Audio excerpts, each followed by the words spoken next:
Right, it's about 6:20 in the morning. It's raining. So I'm going to try and get underneath that area there, or the area where the library is there, to try and keep dry. Right. I went to bed very early, well, compared to how I was doing it about 2 or 3 weeks ago. Yeah. So,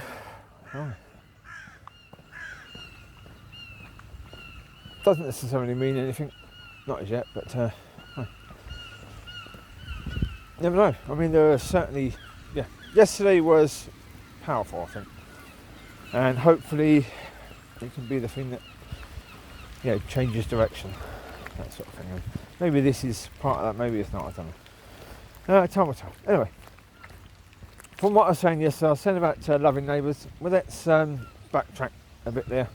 I'm not saying you shouldn't love neighbours.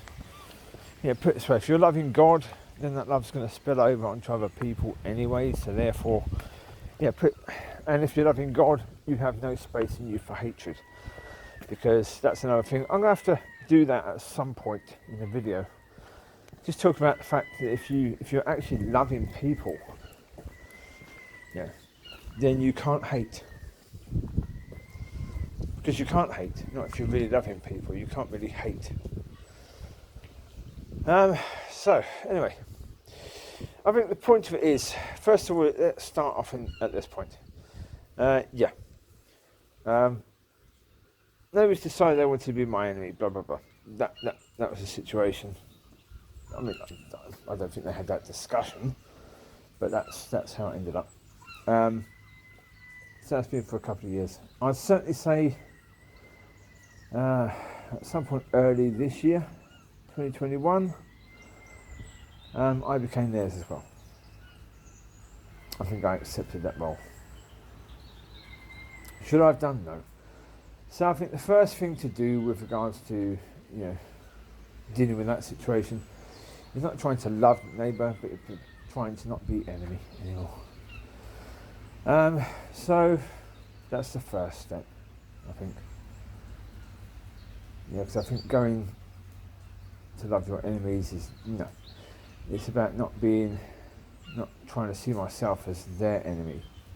They can still see themselves as mine if they wish.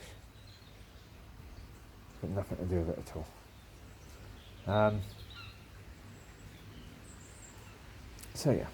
So that's something which will be the case. I'd also say, I said yesterday about that I was using the dogs as an excuse, not just the dogs, I was using sleep apnea as an excuse as well. Previously, with regards to not going to church,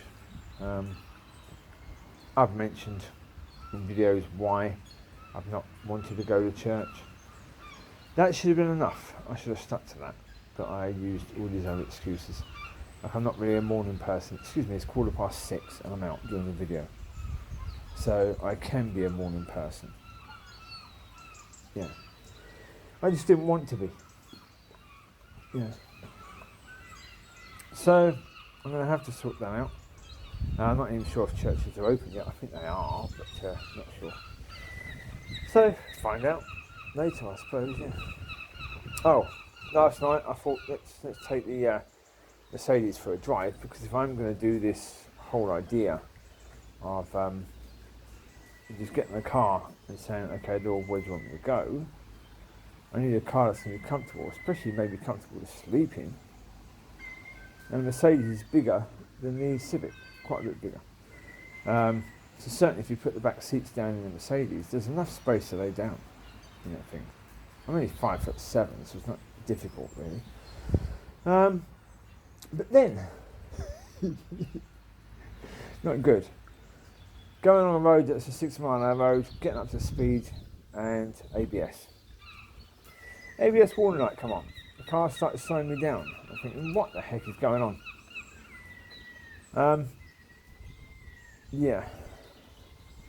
Went out later again to take, because I got the sat nav in that car, so I thought I'd take it out, put it in the other car. Well, let's just test it again, see if that light comes on. It didn't, so I'll take it out again, took it onto a road that's a 6 mile an hour road. As soon as I got up to about 50, ABS light come on again. okay, this is not just something that was a temporary thing. This is a proper situation with that Mercedes. That's not good. No. However, I realised something today that was actually really good. I was watching, I've forgotten what his name is. It's Rabbi Dr Abraham J, something like that. His surname is complicated. He died in January. But the sort of man that when you see him on video, you think, I'd love to have had a cup of tea with that bloke. I really would. He seems like such a lovely person. Well, his job was dealing with people with addictions and stuff like that. Helping people who deal with that sort of stuff. Gorgeous man. But he was talking about contentment and the fact that contentment is dangerous. And as soon as I saw that, I felt God was saying to me, that's why yesterday, after the ministry thing, that's why God didn't lead me down a long drive somewhere, is because we had that. If you're chasing the buzz, you might as well be on heroin. So even if you're chasing the buzz of God and of God doing things, then you're after that same sort of contentment where you're after the pleasures, and that's not going to work. So that was an interesting point this morning. That sort of explained, at least to a certain degree, why God didn't leave me, why God just said go home. Yeah. Well, I've got plenty of fuel in a tank, could have gone anywhere. Yeah, but God said go home. It had been a wild day enough already. Yeah, if you keep chasing the wows, then you can't live without them, can you? So, yeah. Interesting. Yeah. Anyway, so, yeah, just wanted to bring that into the equation. How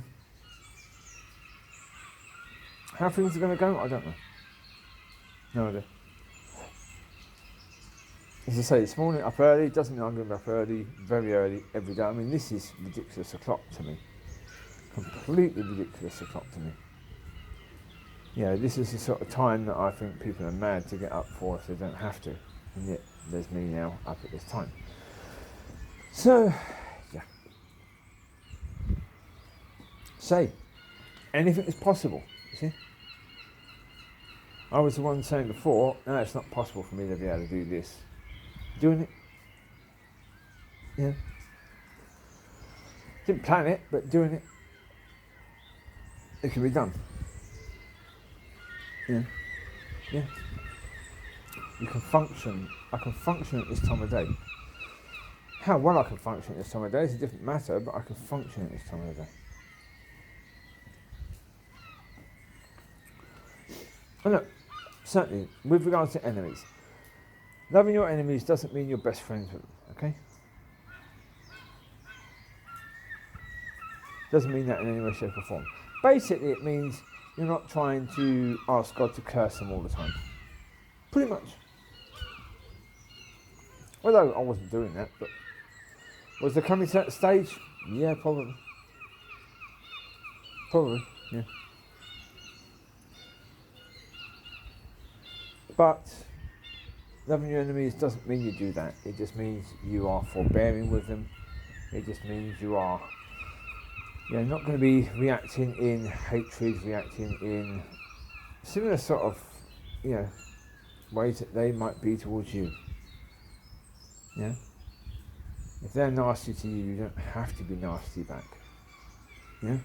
Because doing that, it's not good for you anyway.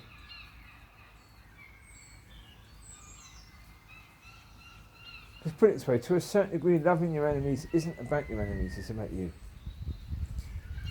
It's about you, because if you react in that sort of way towards people, then that builds up your stress levels, which is not good for you, right? If when you see someone you think, oh, bloody hell, I'm not that person, that's not good for you. That doesn't do you any good in any way, shape or form. So, being able to love your enemies is something which is going to make your mental health so much better. That's what it's about. It's like loving these birds. They're noisy. Very noisy. Yeah. Yeah, they're a pain in the arse. But you've got to love them to a certain degree because they are still quite majestic creatures, and they can fly, we can't. So they've learnt something we haven't learnt. Yeah. The video on contentment, or contentment is dangerous, I will link that to this description. It's very, very good actually. I mean, what he's saying is true. Although some of the things he says you're thinking, is that really? But I think it probably is, yeah. Well, he's a Jewish person, he's not a Christian.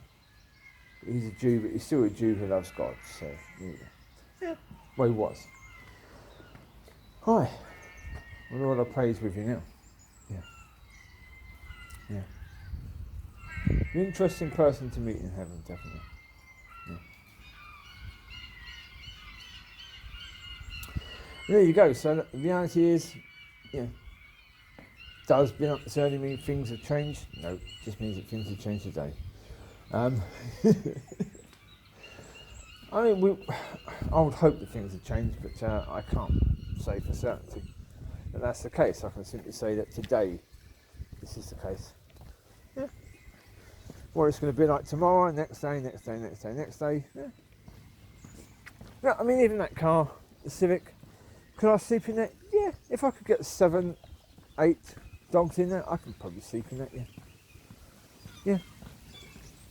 Yeah, it'd be a bit tight, but I can curl up a bit.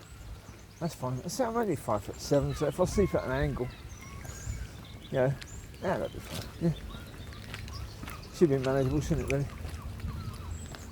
Right.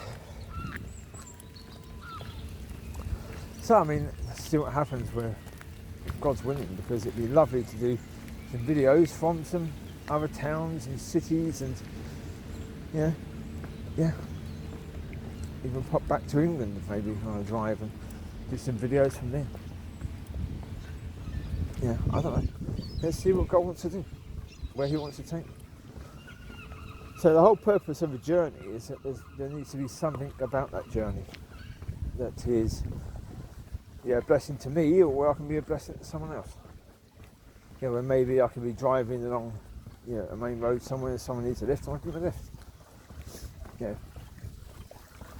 Maybe it's a case where I meet someone, that person shares some knowledge or understanding with me that's going to be a blessing to me. Look at all that rubbish they've been taking out there. Hey, these birds. You're dirty birds, aren't you? Hey? Do you really need to do that mess? You mean to tell me you can't get food elsewhere? Okay. The birdies are still there.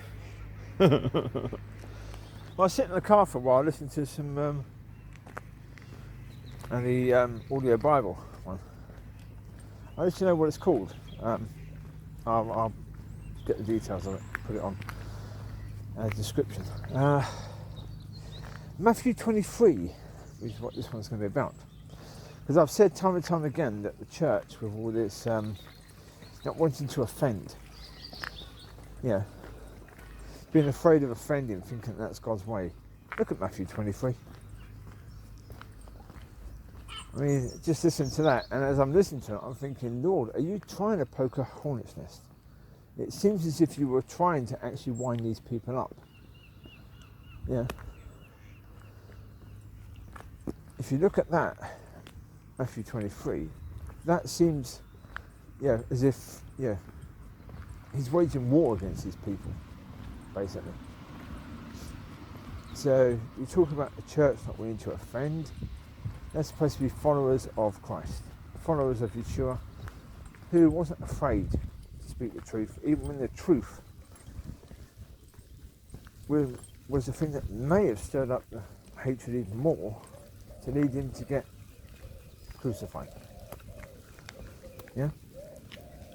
Now we're afraid to speak the truth because it means that somebody might write a bad column about us. But they're not all are afraid. I mean, I was hearing earlier about, yesterday, about some of these street preachers who are being arrested for speaking the truth. That's a beautiful thing. Yeah, they're getting released straight away because obviously, they can't be arrested for speaking truth. You know. But you have people, accusing them of trying to spread a hate crime because they're speaking truth. That's where we are. That's where we are in society now. It's ridiculous. Yeah. But I say, we've let it get that way. If we're going to bring it back to a point where people can have a conversation without being accused of trying to spread a hate crime, well then we've got to be tough and we've got to take a few barbs and arrows, haven't we? That's the reality of the situation, isn't it, really? It's going to be... That's the thing, we need to have courage and we need to realise that, it's not about bringing messages where people say, oh, that was nice. Who's that for? Who is that going to be blessing? You. Not anyone else, just you. There's a few things that were shared yesterday. One was the main speaker shared a point which was an interesting point. He was at a restaurant, he said, and he'd finished his meal, waitress come over, and he normally leaves a decent tip, but God said, give a small tip. And the bloke was going, Lord, come on, really? God said, no, give a small tip. So he sort of filled it out, and then when it came to tip, he left £1. And the waitress just sort of nodded and walked away. And he felt disgusted by that. But then God said to him, the reason why you give a big tip is because of the thanks you get off the waitress. Because you get the blessing. It's not the blessing you're giving to her, it's the blessing you get from her thanks. It's an interesting point. But yeah, that is true. Yeah. One other little thing that was said that I thought was very nice, interesting, but nice. It was nice. Lady was saying to someone, you're not a loser. She said nobody's ever a loser because, that sperm that became you had to compete against all those other million sperms. It won. It ran the race, got the victory. So how can you be a loser? Yeah, interesting point. Yeah, I mean it's true. It is true. So, yeah, to a certain degree that is true, isn't it, really? I was thinking when she said that as children you're always told that if you fall off the bike you get back on again. Don't worry about it. You'll learn. Whereas an adult, no, your learn seems to have gone. There's no such thing as your learn. As an adult, it's, oh, you failed again. Loser. That's where people get labelled a loser because they failed again. Loser. Oh, we're going to stop doing that to people. We really do. It's not good. Yeah. Right, and also, when I was indoors before I came out, actually, I was thinking about the issue of loving God, thinking about the issue of all that sort of stuff. And something struck me, which I think is probably true, actually. I've done videos about finding your peace. I've done videos about hope, and when all hope seems lost, etc., etc. Well, if you love God with all your heart, your soul, and your mind, you can never lose peace, because that provides a level of peace that is beyond understanding. I'd imagine. I'm not in it, so I can't really tell you that that is absolutely the case, but I believe that probably is. I believe it's also a case you can never lose hope, because if you love God, then it means you know God. It means you know that God's going to be there for you either way, or you know that if it's not Pittsburgh, you know that if you're in a situation where that's going to lead to your death, then you're going to heaven. It's God's will that you're going to die now anyway, so therefore, cool. You're not going to despair over it. You're not going to lose hope over it, because what is your hope? Is your hope that you're not going to die? No. Generally speaking, we all know we're going to die one day, right? So if your hope is that you're not going to die, then your hope is based upon something which is quite foolish, really. Yeah, your hope should be that when you do die, you go to heaven. Your hope should be that, hope for your family and your friends and that sort of stuff. That's what your hope should be for. So if your hope is for those things, well then you know God, and you know that God loves you, so therefore he's going to take care of that stuff anyway. Yeah? We all know that. The reason why we don't know that is because we don't know God and we don't love God. So therefore we struggle with things like peace and hope because we don't know God and we don't love God. Right. Well, let's put it this way. I think it's a certainty really, that if you grow in those areas of loving God and knowing God, then a lot of your troubles are just going to fade away. Certainly any your stresses and that sort of stuff, they're just going to fade away because you're focused on something different. Because a lot of times we have problems is because we're focusing too much on something. Depression is really about focusing on that thing, focusing on that negative thing. It brings you down. If you focus on here and now, generally speaking, what you see isn't very good. As I said before, if you focus on here and now, you're going to crash because you're looking down. You can't see where you're going, can you? You're going to keep on banging into things. That's going to be ouch, ouch, ouch all the time. Not good.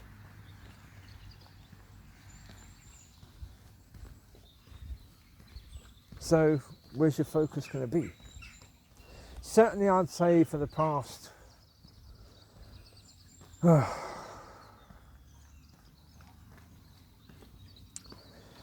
the past year and a half, really, my focus has been weirdly on a number of different things. It's either been on one thing or another or another or another.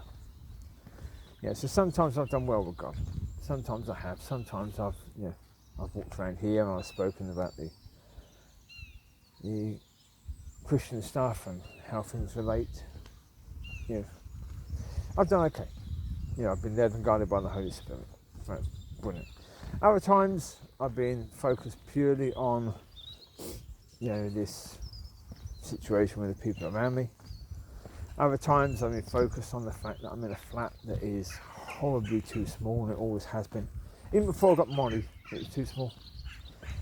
Just too small for me. Once you get stuff, which you do, you acquire stuff over time, don't you? And the place just becomes too small. It's ridiculously small. I think it's probably a storage room originally. I think it was. I think it was a storage room for wood initially, in the days that people had, or coal. In the days when people had fires, it would have been a storage area for coal, for wood. It's that small. So it's not. It's not good. It's quite depressing in itself. So my focus has been upon that stuff really. So at least 2 of the 3 areas, there's probably other areas that I've been focused on, that I shouldn't have been. So got to improve upon that. Got to improve upon that.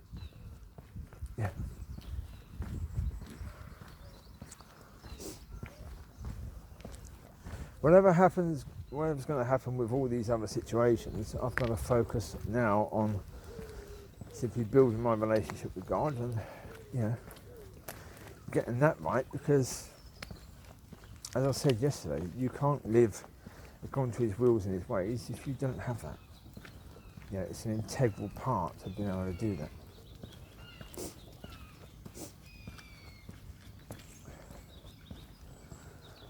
Right.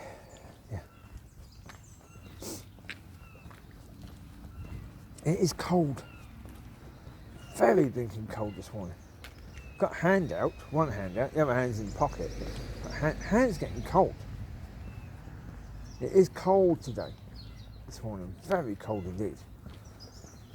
It's been in September, it's not autumn yet, is it really? It feels like deep autumn right now. Yeah, sort of early November sort of time. Yeah, temperature wise. Bizarre. It's only a couple of days ago we had good hot warm weather. Now we've got this. Okay. Yep, indeed. Yeah. Oh, there you go.